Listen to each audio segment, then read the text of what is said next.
जय जय शंकर हर हर शंकर जय जय शंकर हर हर शंकर जय जय शंकर हर हर शंकर जय जय शंकर.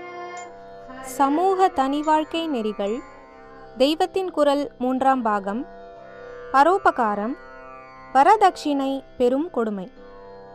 நாம் ஊதாரித்தனமாக செலவு செய்து பிறரையும் இந்த வழியில் போவதற்கு சபலப்படுத்தி கடனாளியாக்குவது தப்பு என்றால், நாம் எந்த செலவும் செய்யாமல் இன்னொருத்தனை நம் பொருட்டாகவே பெரிய செலவுக்கு ஆட்படுத்தி கடனாளியாக்குவதோ அதைவிட தப்பு, பாவம் என்றே சொல்லணும்.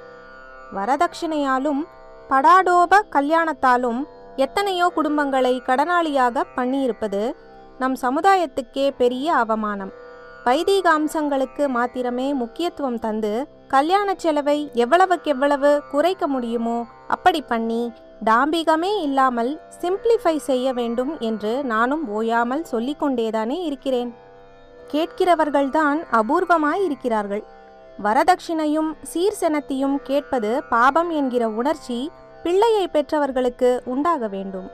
ஒரு பெண்ணின் கல்யாணம் என்றால் இப்படி 10,000 கணக்கில் செலவழிக்க வேண்டியிருப்பதால் தான் அந்த பெண்களையே வேலைக்கு விடுவது என்று ஆரம்பித்து அப்புறம் இதுவே ஃபேஷன் ஆகி நம்முடைய ஸ்திரீ தர்மத்துக்கே ரொம்பவும் கெடுதல் ஏற்பட்டு கொண்டிருக்கிறது.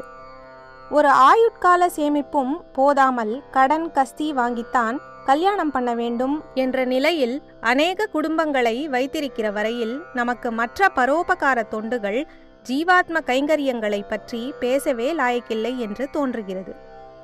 வெயில் காலத்தில் விசிறி குடைதானம், குளிர்காலத்தில் கம்பளிதானம், பஞ்சகாலத்தில் அன்னதானம் என்றெல்லாம் சாஸ்திரங்களில் சிறப்பித்து சொல்லி இருக்கிற எல்லா தானங்களையும் விட வரதட்சிணை என்று அதிகார பிச்சையாக தானம் வாங்குவதை நிறுத்துவதுதான் பெரிய தானம் என்று எனக்கு தோன்றுகிறது.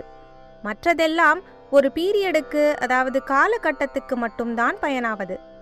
வரதட்சணையோ இன்றைக்கு ஒருத்தனுடைய வாழ்நாள் முழுவதையும், அதாவது பெண்ணை பெற்றவர்களைத்தான் சொல்கிறேன், பாதிப்பதோடு எதிர்காலம் பூராவுக்கும் நம்முடைய சாஸ்திரியமான வாழ்க்கை முறையையும் சாஸ்வதமான ஸ்திரீ தர்மத்தையும் பாதிப்பதாக இருக்கிறது.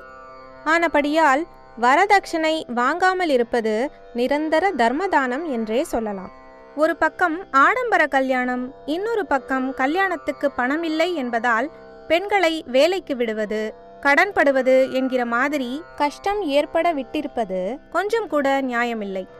இதற்காகத்தான் சற்று முன் கன்யாதான ட்ரஸ்ட் என்று ஒன்றை சொல்லி அதில் தங்கள் இன்சூரன்ஸ் மெச்சூர் ஆகும்போது பாதி தொகை சேரும்படியாக பாலிசி எடுத்து கொள்ளலாம் என்று சொன்னேன். அந்த தொகையை ஒரு ஏழை பெண்ணை கூடிய மட்டில் எந்த சின்ன வயசில் கல்யாணம் செய்து கொடுக்க முடியுமோ அப்படி கொடுக்கிற பெற்றோர் அல்லது கார்டியனிடம் விவாக செலவுக்காக ட்ரஸ்டிக்கள் கொடுப்பார்கள். மேரேஜபிள் ஏஜ், அதாவது திருமணத்துக்குரிய வயது என்று சர்க்கார் நிர்ணயம் செய்து வயசு வந்த பின்தான் வரனே தேட ஆரம்பிப்பது என்று வைத்துக்கொண்டால் வரன் திகையவே அதற்கப்புறம் 1 வருஷம் 2 வருஷம் என்று ஆகிறது. இதற்குள் அவள் வெறுமனே இருப்பானேன் என்று காலேஜில் படிக்க வைப்பதில் அவளுக்கு மேலே போஸ்ட் கிராஜுவேட் அல்லது PhD பண்ணின வரனாக தேடுவது, அதற்காக மேலும் 1 வருஷம் 2 வருஷம் ஆவதற்குள் இவளை சும்மா அகத்தில் உட்கார்த்தி வைப்பானேன் என்று உத்தியோகத்துக்கு அனுப்புவது, அதனால் அந்த PhD காரன் இவளுக்கு மேலே பெரிய ஆபீசராகவும் இருக்க வேண்டும் என்று மறுபடியும் வரன் தேடுவது என்று இப்படி போவதில் கன்னிகை என்பவள் மாமியே ஆகிவிடுகிறாள். இப்படியெல்லாம் இல்லாமல் சட்டப்படி நிர்ணயிக்கப்படும் மினிமம் வயசுக்கு 2 வருஷம் முன்னாலிருந்தே வரன் தேட ஆரம்பித்தால் அந்த லிமிட்டை பெண் கிராஸ் பண்ணின உடனேயாவது கல்யாணத்தை செய்துவிடலாம்.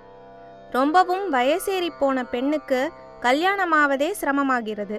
இப்படி விடுவதால் தான் எனக்கு சொல்லவே கஷ்டமாயிருக்கிறது. இந்த தேசத்திலே நடு சபையிலே ஆச்சாரிய பீடம் போட்டுக்கொண்டு உட்கார்ந்திருக்கும் நான் சொல்லவா என்று இருக்கிறது. டெலிங்க்வென்ட், வழிக்கு விழுந்தவா, சரிக்கு விழுந்தவா என்று என்னென்னவோ சொல்கிறார்களே, அப்படியெல்லாம் ஏற்பட்டு நம்முடைய புராதன தர்மத்துக்கு பெரிய களங்கம் உண்டாகிறது. வசதி இல்லாதவர்கள் முடிந்த மட்டும் சரியான வயசில் கல்யாணம் செய்வதற்காக கிராண்ட், இன்சூரன்ஸ் என்றெல்லாம் கொஞ்சம் கணிசமாகவே நான் கேட்கிறேனே என்று தோன்றலாம். ஆனால் இந்த செலவு செய்தால் மேலே சொன்னேனே அப்படிப்பட்டவர்களுக்காக அநேக சேவா சாதனங்கள் வைத்து பராமரிக்கிற செலவு பெருமளவு குறைந்துவிடும் என்பதை நினைத்து பார்க்க வேண்டும். தப்பு வழியிலே போகிறவர்களிடமும் தயவு காட்டத்தான் வேண்டும். பகவானுக்கே பதித பாவனன் என்பதுதான் பெருமை. ஆனாலும் ரொம்பவும் தட்டி கொடுத்து சௌகரியம் செய்து தந்து சேவா சதனங்களில் வைத்து போஷணை பண்ணுவது நவயுக எழுத்தாளர்கள் என்று சொல்லிக்கொண்டு தப்பி போவதற்கே சைக்காலஜி, ஹியூமனிசம் என்கிற பெயர்களில் நியாயம் கற்பித்து எழுதுவது, இதனாலெல்லாம் தப்பு பண்ணுவதற்கே இன்சென்டிவ் கொடுத்த மாதிரி இப்போது முறை கெட்டு நடக்கிறது. இதுகளுக்கு எதிராக இந்த கன்னியாதான விஷயத்தில் மடத்தை ஆசிரியத்தவர்கள் தீவிரமாக ஈடுபட வேண்டும். இதிலேயும் சரி, மற்ற பல விஷயங்களிலும் சரி, மிடில் கிளாஸ், அதாவது மத்தியதர வகுப்பு ஜனங்கள்தான் கஷ்டப்படுகிறார்கள். பணக்காரர்கள் கல்யாணத்தில் ஆடம்பரம் செய்தால் ஹானி அடைவதில்லை. அவர்கள் நாங்கள் சிம்பிள் மேரேஜ் செய்கிறோம் என்று ஆரம்பித்தாலும் சமூகம் அவர்களை கொண்டாடுகிறது. ரொம்பவும் ஏழைக்கு எவனோ உதவி பண்ணிவிட்டு போகிறான். அவன் எத்தனை சிம்பிளாக பண்ணினாலும் ஐயோ பாவம், அவனால் முடிந்தது அதுதான் என்று லோகம் அனுதாபப்படுகிறது. மிடில் கிளாஸ்காரன் தான் இரண்டுங்கெட்டானாக ஆடம்பரம் செய்யும் வசதி இல்லாமல் சிம்பிளாக செய்தாலும் மற்றவர்களின் திட்டை வாங்கி கொண்டு அவஸ்தைப்படுகிறான். இவன் மட்டும் திட்டினால் திட்டட்டும் என்று பொய் அந்தஸ்து கொண்டாடி கொள்ளாமல் எளிமையாகத்தான் இருப்பது என்று ஆரம்பித்து விட்டால் எல்லாம் சரியாகிவிடும். ஜெய ஜெய சங்கர, ஹர ஹர சங்கர, மகா பெரியவா சரணம்.